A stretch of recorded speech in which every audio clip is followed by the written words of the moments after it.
by the Boeing Helicopter Division located out in Mesa, Arizona. And the first aircraft that entered production was back in 1986, which actually makes it one of the newer aircraft weapon systems in the inventory.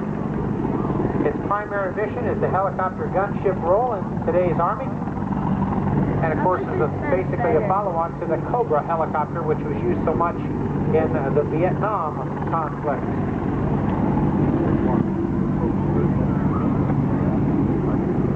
The mission of the Apache is quite simply to sink, engage, and destroy enemy forces, thereby taking away their will to fight.